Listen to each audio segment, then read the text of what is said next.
안녕하세요. 오늘은 제가 주식 투자하면서 겪었던 이야기를 해볼 건데요. 올해 3월에 제가 가지고 있던 셀리버리라는 종목이 상장 폐지되면서 정리 매매를 하게 됐어요. 상장 폐지를 처음 겪어봤는데 이건 뭐 제가 어떻게 해볼 수 있는 게 없더라고요. 거의 3년간 거래 정지되고선 결국 상장 폐지. 수익률도 마이너스 99%예요. 물론 한 주밖에 되지 않아 다행이긴 한데 만약에 이 종목에 큰 돈이 들어갔다면 생각만 해도 아찔합니다. 이거 말고도 지금 계좌에는 셀피 글로벌, 국일제지, 비든트 이런 종목들이 있는데 얘네는 합쳐서 한 300만 원 되네요. 그런데 얘네도 모두 거래 정지 상태예요. 2023년 3월부터 거래 정지였으니 2년이 넘었습니다. 얘네들도 최근에 올라오는 글들 찾아보니까 거의 상폐 수순을 밟고 있는 것 같아요. 아무리 생각해도 이 회사들, 이 경영자들 미친 것 같아요. 이런 종목들 투자하면 진짜 골로 가는 겁니다. 그러니 여러분들 진짜 조심하셔야 돼요. 그런데 제가 왜 저런 종목에 투자했을까요? 제가 그 당시 주식으로 어떻게든 좀 벌어보겠다고 주식책도 이런저런 책 찾아보고 유튜브 영상도 진짜 많이 찾아봤거든요. 그때 제가 거래량에 꽂혀가지고 갑자기 아무 일 없다가 거래량이 빵 터진 종목들 있죠. 뭐 500만 주, 1000만 주 이렇게요. 이게 제가 모르는 뭔가가 있을 거다 싶어서 이때다 싶어서 들어간 애들이에요. 특히나 코스닥에는 이렇게 갑작스럽게 거래량이 빵 터지는 종목들이 많은데 그런 종목들 처음에는 다 샀다가 종목 수가 50개가 넘어가니까 관리도 안 돼서 이렇게는 도저히 못할 것 같다 정리해버렸습니다. 개중에 손실이 좀 컸던 애들은 보시다시피 계속 갖고 있다 보니 저렇게 거래 정지 당해버렸고요. 결국 개별 종목의 위험성을 제대로 파악하지 못한 채 기법에만 의지한 투자. 사실 저건 기법도 아니죠. 그리고 손절매나 익절에 대한 원칙 없이 투자한 것이 문제였던 거죠. 그래서 저는 이 경험을 통해 주식 투자가 굉장히 어렵고 위험하다는 걸 깨달았습니다. 이렇게 상장 폐지와 거래 정지를 겪어보면서 제가 느낀 건 안전한 투자 그리고 잃지 않는 투자가 정말 중요하다는 걸 느꼈고 여러분들께서 저런 일을 겪지 않도록 딱 두 가지만 말씀드릴게요. 우선 첫 번째로는 개별 종목 말고 ETF를 해라입니다. 하지만 개별 종목으로 승부를 보고 싶으신 분들 있잖아요. 내가 만약 그렇다면 어떻게 해야 될까요? 그렇다면 종목에 대한 주식 공부 아주 철저히 하셔야 됩니다. 주변에 누가 좋다더라, 단순히 거래량 몇백만 주 나왔고 신고가 돌파했다더라 해서 매수하는 일 절대 없어야 되고요. 하지만 제가 생각하기에 아무리 공부를 많이 하더라도 개별 종목은 여전히 리스크가 너무 큽니다. 왜냐하면 정보가 전달되는 속도 차이가 너무 크다고 생각하는데요. 회사에서 갑자기 유상증자를 한다거나 무슨 수주가 실패했다, 임상 결과가 실패했다, 이런 안 좋은 정보들은 꼭 개인들이 가장 늦게 알게 되더라고요.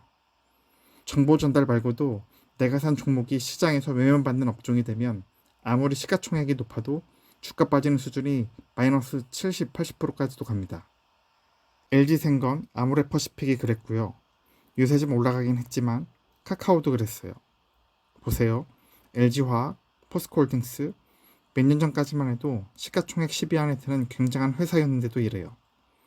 그런데 내가 만약 저런 큰 회사도 아니고 시총 작은 종목을 샀는데 종목에 대한 공부도 안 됐어. 실적도 몇 분기 연속으로 안 좋게 나온다? 과연 버틸 수 있을까요? 개별 종목은 언제 어떻게 될지 모를 위험이 크기 때문에 ETF를 하는 게 낫다는 말씀을 드리는 겁니다. 혹시 초보자분들이 있을 수 있어서 ETF에 대해 잠깐 설명드릴게요. ETF는 특정 지수나 자산을 추종하여 주식시장에 상장된 펀드인데요. 주식 거래하듯이 실시간으로 매매할 수 있는 금융상품입니다. 금 ETF나 비트코인 ETF 들어보셨죠? 이렇게 단일 상품으로 구성한 ETF도 있지만 보통은 유사 동종업종을 여러 개 묶거나 시장 전체를 묶어서 ETF로 구성해요. 반도체 ETF이라면 반도체 관련 회사 여러 개를 묶어 ETF를 만든 거고요. 코스피 ETF이라면 우리나라 코스피 시장 전체의 종목을 묶어 ETF를 만든 거예요. 그래서 특정 회사가 하나 망해서 없어져도 수많은 종목 중에 한 개가 없어진 거라서 지수 전체가 사라지는 일이 없고 그만큼 안전한 거죠. 그런데 ETF 중에는 자산 가격의 두 배를 추종하거나 오히려 자산 가격의 반대를 추종하는 레버리지, 인버스 명칭이 붙는 ETF가 있습니다. 이런 애들은 앞서 말씀드렸던 동종업종 또는 지수를 추종하는 ETF와는 많이 다르니 추천드리지 않습니다. 자, 첫 번째로 말씀드렸던 것이 개별 종목 대신 ETF를 하라는 거였다면 두 번째로 말씀드릴 내용은 이 ETF를 언제 사고 언제 팔 거냐에 대한 것입니다. 내가 만약 ETF를 사기로 마음먹었는데 이 ETF를 언제 사고 언제 팔아야 될까요? 우선 좀 일반적인 관점으로 말씀드리면 매수를 할 때에는 무조건 분할 매수를 해야 하고 매도할 때는 매도 기준이 있어야 됩니다. 사실 이 내용은 많이 들어보지 않으셨나요? 대다수 투자 전문가분들이 이야기하는 내용인데요. 그래도 잘 와닿지 않는 게 현실이죠. 그런데 원래 그렇습니다. 방법은 이미 다들 알고 있는데 알고도 실천이 잘 안 되는 거죠. 우리가 건강을 유지하려면 어떻게 해야 될까요? 이것도 뭐 거의 다 아는 내용 아닐까요? 일찍 자고, 운동도 꾸준히 하고, 술, 담배도 안 하고, 뭐 이런 것들 잘 지키면 됩니다. 하지만 알고도 실천은 잘 안 되죠. 그래서 저는 좀 더 구체적인 방법을 소개해 드릴 건데요.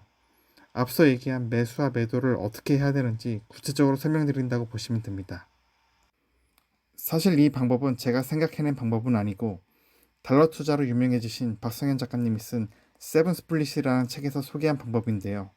실제로 활용도가 굉장히 높기 때문에 바로 이 방법을 내 투자에 적용해서 쓰셔도 됩니다. 참고로 저자는 이 방법으로 달러를 투자해서 거의 70억에 가까운 수익을 냈다고 하는데요.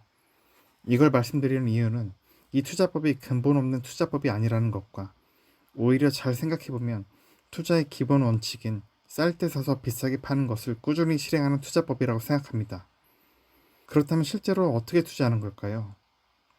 이 책에서 나오는 내용을 쉽게 풀어서 설명드리면 크게 세 단계를 거치게 됩니다.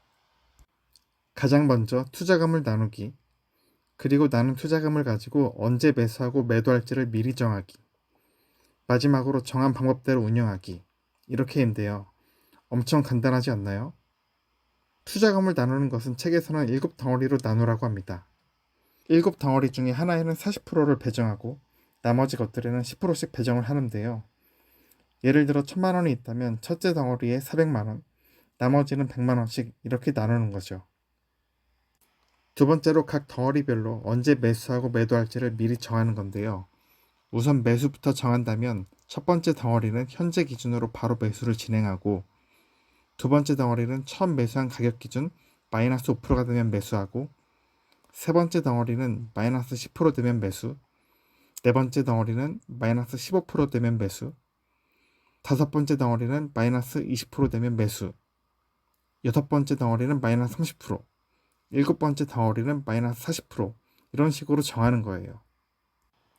그 다음에는 매도 가격을 정해야 하는데 첫 번째 덩어리는 처음 산 가격 대비 20% 수익을 내고 매도하겠어 이렇게 정하고 두 번째부터 일곱 번째 덩어리는 각 매수한 지점에서 5%씩 수익을 내고 매도하겠어 이런 식으로 정하면 됩니다.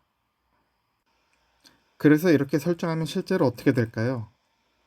가격이 이렇게 떨어지면 차례로 매수를 진행하게 되고요. 다시 가격이 오르면 각 구간에서 이렇게 5%씩 수익을 내게 되겠죠? 그런데 실제 가격이 한쪽 방향으로 단번에 훅 빠졌다가 다시 확 올라가는 일은 잘 없으니까 가운데서 이리저리 왔다 갔다 하면서 움직일 거예요. 이렇게 되면 어떤 일이 발생할까요? 당연히 이 사이에서 샀다가 팔았다가 하는 횟수가 자연스럽게 많아지겠죠? 이렇게 되면 자연스럽게 매수하고 매도가 계속 발생하니까 수익이 계속 만들어지지 않을까요? 따라서 이 투자 방법의 장점은 처음에 사고 나서 마냥 오를 때까지 기다리는 기도메타 투자가 아니라 가격이 떨어지면 가격의 흐름에 따라 사고 다시 오르면 팔고를 반복하면서 자연스럽게 돈이 벌리는 게 매우 큰 장점으로 볼 수 있습니다. 가격이 떨어질 때마다 단순히 물타기에서 끝까지 오를 때까지 버티는 투자랑은 또 다른 거예요. 이렇게 투자하면 자산 가격이 떨어지더라도 마냥 기다리는 것보다는 훨씬 심리적으로 안정적이지 않을까요? 수익이 계속 발생하니까요. 다만 이 투자 방법의 주의점은 최초에 내가 사기로 마음먹은 그 자산 혹은 ETF가 장기적으로는 올라가줘야 한다는 점이에요. 어쨌든 가장 큰 덩어리가 여기까지는 가져야 끝나는 게임이 되니까요. 그렇다면 장기적으로 오르는 자산, 금융상품에는 뭐가 있을까요? 잘 생각해 보시면 그래도 장기적으로 오른다고 판단되는 애들이 꽤나 있습니다. 금도 그렇고요. 미국 S&P 이런 것도 있고요. 또 뭐가 있을까요? 요새 비트코인 핫한데 비트코인도 그럴 수 있을까요? 혹시 국내 코스피 지수는 어떨까요? 어쨌든 이 부분은 각자 개인별로 생각하는 기준이 다르니 각자의 판단에 맡기겠습니다. 다만 이 투자 방법을 운용했을 때 안정적으로 운용할 수 있다는 점을 말씀드리고요. 혹시라도 특별한 기준 없이 매매를 하고 계시다면 이 책을 꼭 한번 읽어보시고 적용하시길 바랍니다. 책에서는 제가 여태껏 말씀드렸던 투자 방법에 대한 원리, 목적에 대해 자세히 설명하고 있고 이 방법을 적용한 실제 투자 사례까지 나와 있어서 여러분이 이 방법으로 어떻게 하면 될지 좋은 참고 자료가 될 수 있습니다. 책값 2만 원도 안 하니까 책값 아끼지 마시고 이 2만 원으로 투자 방법 제대로 익히셔서 200만 원, 2천만 원 손실을 줄이도록 하세요. 그리고 그냥 투자하시면 가격이 오르락 내리락 하면서 만들어지는 수익 다 날리시는 겁니다. 아래 고정 댓글에 도서 구매 링크를 달아놓았으니 꼭 구매해서 여러분의 투자에 활용하시기 바랍니다. 혹시 책을 읽고도 내가 투자하고 있는 대상에 적용하기 힘들다? 그렇게 생각하실 수 있잖아요. 그렇다면 제가 같이 고민해 드리겠습니다. 저도 실제 이 방식으로 투자를 하고 있고 제가 여러분이 하실 고민들을 먼저 해봤을 가능성이 큽니다.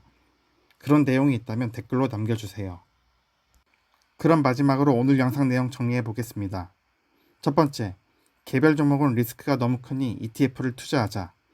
만약 개별 종목을 투자할 거라면 공부를 많이 해서 위험성을 충분히 알고 투자하라. 두 번째, ETF, 자산 투자 시 분할 매수를 통해 가격 변동에 대비하고 수익 실현을 어떻게 할지 미리 계획하고 투자하자. 이를 실행하는 굉장히 좋은 방법으로 세븐 스플릿이라는 책을 소개드렸고 구매 링크는 아래 있다고 말씀드렸습니다. 앞으로 이 채널에서는 오늘 영상에서 소개한 투자 방법을 활용한 다양한 케이스와 성과에 대해 공유를 드릴 거예요. 그러니 채널 구독 누르셔서 앞으로 소개할 내용들을 놓치지 마세요. 그리고 오늘 영상이 좋으셨다면 좋아요 부탁드립니다. 그럼 즐거운 하루 보내시고요. 더 좋은 영상으로 찾아뵙도록 하겠습니다. 지금까지 시청해주셔서 감사합니다.